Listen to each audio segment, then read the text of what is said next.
dengan outputnya adalah NIB atau nomor induk berusaha seperti ini. Terus yang kedua nanti juga outputnya adalah izin usaha mikro kecil ya.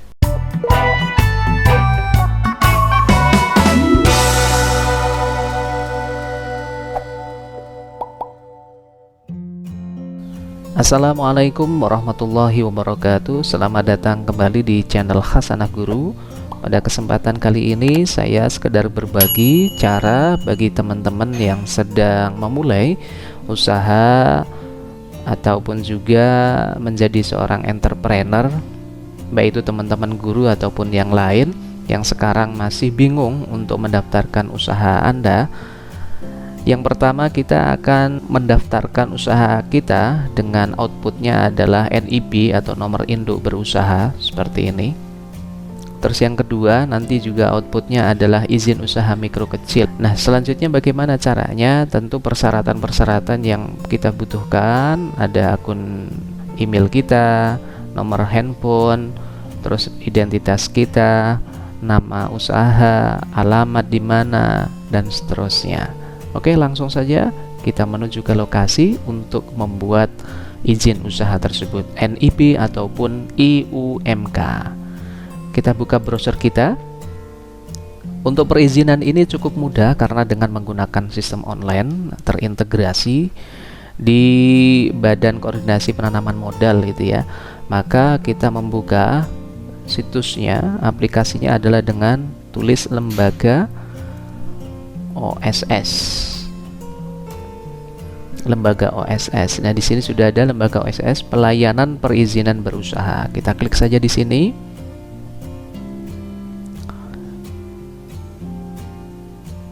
Oke, selanjutnya ada pop-up seperti ini, ditutup saja. Di sini portalnya seperti ini. Yang kita inginkan adalah dalam hal perizinan, pastikan kita bisa masuk. Maka kita pilih daftar masuk kini ya, kita klik saja.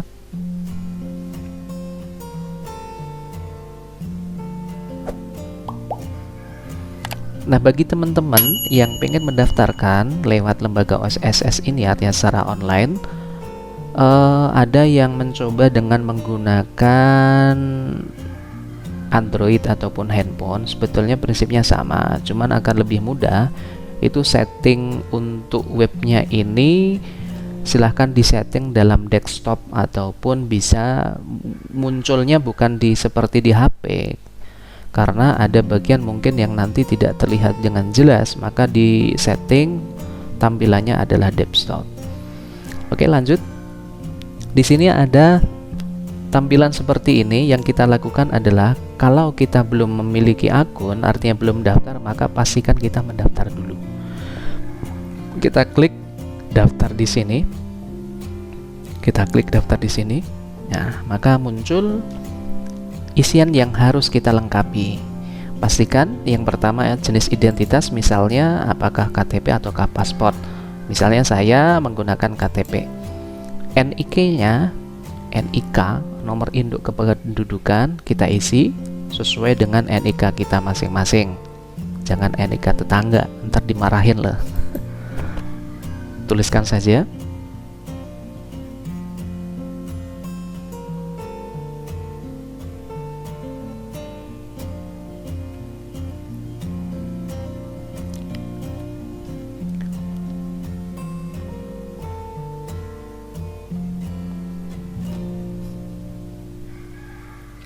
Kalau sudah, negara asal defaultnya adalah Indonesia, tanggal lahir berapa silahkan.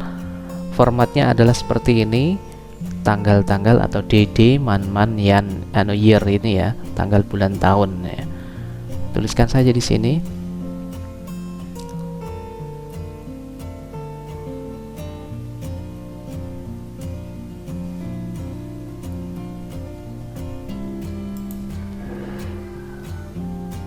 Kalau sudah, silahkan isi nomor HP-nya. Nah, terkait dengan nomor HP-nya ini ada ada panduan agar angka 0 di depan itu tidak disertakan. Jadi yang langsung 0812 berarti ya 812 dan seterusnya.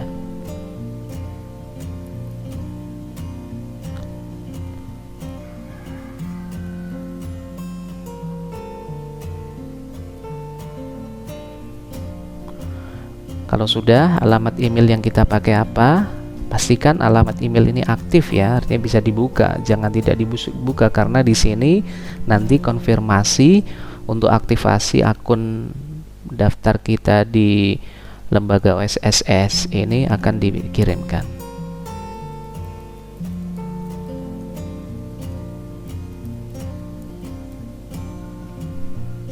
Kalau sudah, di sini masukkan kode captcha di atas. Pati, biasanya yang muncul ini nama kota-kota di Indonesia. Setelah itu, pastikan kita checklist ya. Klik di sini, saya mengerti dan menerima syarat ketentuan pengguna sistem OSS. Oke, kalau sudah dipastikan semuanya terisi, kita submit. Ya, proses registrasi berhasil, data NIK valid, informasi terkait aktivasi akun akan dikirim melalui email. Maka langkah selanjutnya kita buka email kita.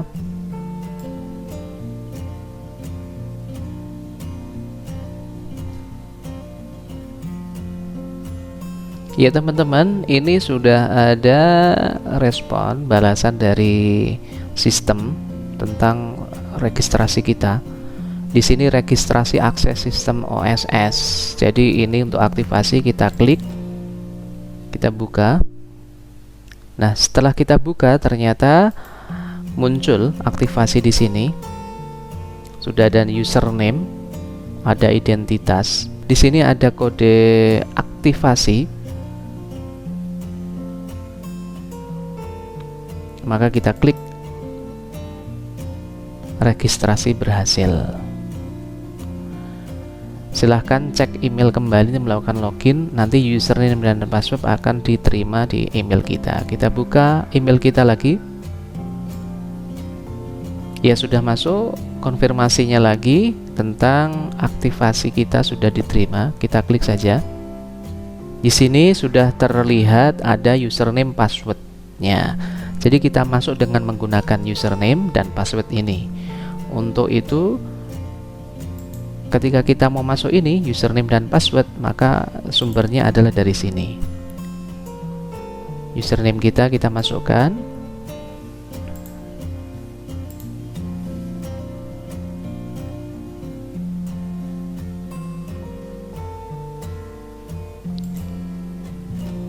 Nomor password kita juga kita isikan.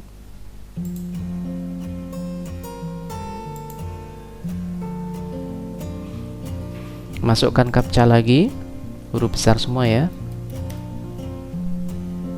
Setelah itu login. Login berhasil. Nanti kita bisa masuk untuk melanjutkan. Terus selanjutnya untuk perizinan usaha, di sini ada panduan pengguna. Jadi kalau kita pengen melihat-lihat, mau berselancar, mencari tahu dan lain sebagainya, klik di sini. Saya langsung untuk perizinan usaha, klik. Nah, ada beberapa ini ya, platform di sini non perseorangan, artinya bersama-sama, entah itu CV dan seterusnya, perseorangan, kantor perwakilan dan seterusnya. Kalau saya misalnya kantor perseorangan, kita klik di sini. Ya, double klik baris untuk melihat detail. Untuk lihat detailnya bagaimana? Mikro, kecil, menengah. Bedanya apa? Kita cek saja. Usaha produktif milik seseorang dan atau badan usaha perorangan yang memenuhi kriteria usaha mikro. Kriteria tersebut adalah seperti ini kriterianya: kekayaan paling bersih 50 juta dan seterusnya. Sedangkan yang kecil bagaimana? Kalau yang kecil, kekayaan bersih 50 juta sampai dengan 500 juta.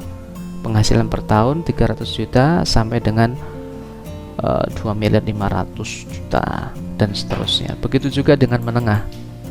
Di sini lebih besar. Nah, sekarang kita misalnya yang mikro saja. Kalau kita ambil yang mikro, artinya kita di bawah 50 juta misalnya, kekayaan paling bersih, penjualan per tahun maksimal sekian gitu ya. Anggap saja kita pilih ini, pendaftaran NIB perseorangan mikro. Kita klik saja.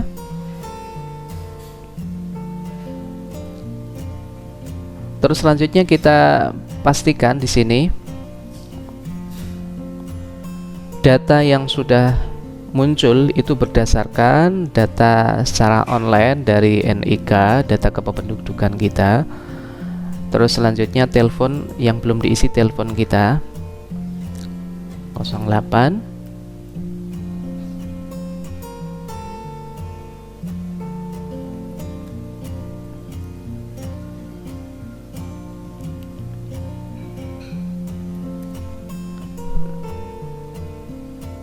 Nah, kalau di sini masih ada tanda seperti ini, pastikan ini dengan kode negara kita ya. Nolnya dihapus, terus selanjutnya tambahin 62, 8 dan seterusnya. Ini fact-nya tidak harus diisi, pendidikan terakhir tidak harus diisi. Misalnya kalaupun mau diisi ya boleh misalnya. Ini juga tidak, NPWP mau diisi juga boleh, tidak juga boleh. Tanda seperti ini berarti harus diisi ya. Kekayaan bersih misalnya berapa? Misalnya saja. Kalau sudah dirasa sudah betul ini, pastikan kita simpan dan lanjutkan. Kalau sudah kita sampai di proses tahapan ini, maka kita menambahkan tambah usaha, karena tadi identitas yang punya, sekarang usahanya mau apa, ditambah usahanya. Kita klik tambah usaha, ketikkan nama usaha, misalnya nama usaha kita apa.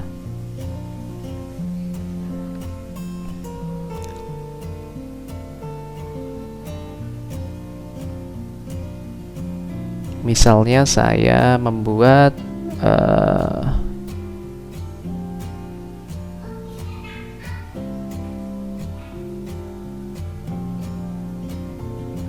nama usahanya misalnya Hasanah Guru gitu ya. Nomor NPWP tidak harus diisi, ini kita memilih Hasanah Guru. Maaf, ini Hasanah Guru, dikasih penjelasan produksi,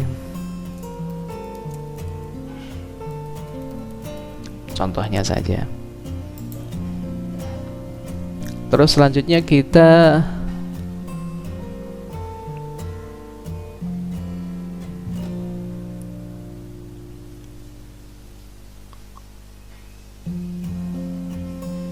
memilih sarana usaha ini termasuk kategori yang mana. Tadi produksi video, berarti kita mencari di sini mana yang tepat gitu ya. Ya, misalnya kita masuk kategorinya, usaha kita tadi adalah produksi video explainer, kita misalnya industri percetakan, reproduksi media rekaman. Terus di sini ada reproduksi media rekaman, film dan video. Kita klik di sini. Terus selanjutnya sarana usaha yang digunakan, alatnya apa yang digunakan, silahkan teman-teman gunakan misalnya komputer perangkatnya, laptop misalnya,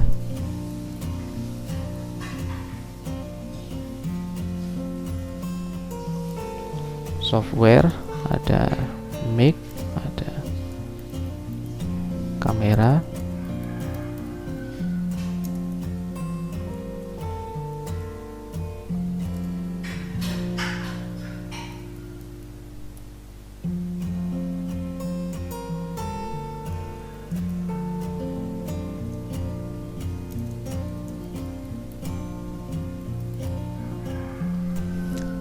dan lain sebagainya. Alamat usaha kita ketikkan sesuai dengan KTP kita.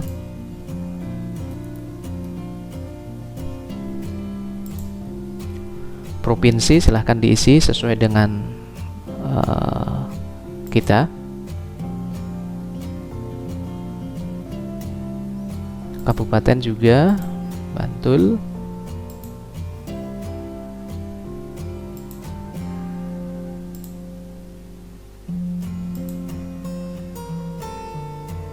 Nah, lokasi usaha ini di luar di kawasan, maksudnya di luar di kawasan itu adalah misalnya di dalam kawasan misalnya. Kalau di dalam kawasan, di sini ada pop up informasi lokasi usaha Anda termasuk dalam lokasi kawasan free trade zone. Maksudnya free trade zone itu di kawasan perdagangan bebas. Misalnya saya memilih di luar kawasan saja. Status usaha apakah sewa ataukah bukan? Misalnya bukan sewa. Jumlah tenaga kerja yang ada misalnya 4. Modal usaha kemarin berapa? Misalnya 20 juta. Perkiraan hasil penjualan per tahun berapa? Penjualan hasil per tahun kira-kira ya misalnya 30 juta misalnya saja, atau 40 juta misalnya saja ya, misalnya. Terus kita simpan. Nah, langkah selanjutnya kalau sudah muncul seperti ini, apa yang kita lakukan? Pastikan ini untuk melihat ada tambah usaha, ini terkait dengan data usaha kita, apakah betul? Kalau betul, maka kita klik di sini. Terus selanjutnya kita pilih selanjutnya. Kalau sudah, kita coba cek ke bawah apakah betul ini tadi. Kalau sudah, pastikan kita pilih lagi. Terus tanda kotak ini kita klik bahwa data ini memang valid, betul gitu ya. Terus selanjutnya proses NIP izin, kita klik yang di sini. Ada informasi selamat NIP Anda telah terbit. Jadi secara online kita sudah selesai untuk perizinan, kita bisa mendapatkan NIP dan izin usaha mikro kecil kita. Di mana itu? Kita scroll ke bawah, ada cetak NIP, kita klik saja. Nah, sudah muncul ya. Sudah muncul nomor induk berusaha dan seterusnya. Setelah itu kita mau print boleh atau disimpan dulu juga boleh. Misalnya kita simpan. Misalnya kita simpan di sini.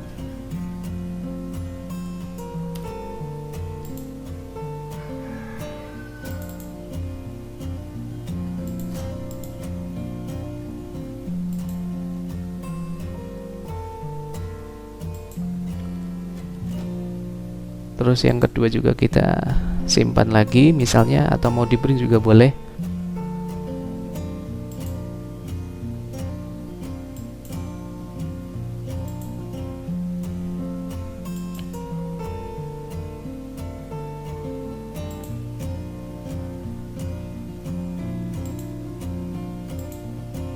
Terima kasih, sukses untuk usaha teman-teman dan kita semuanya.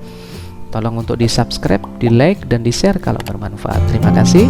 Assalamualaikum warahmatullahi wabarakatuh.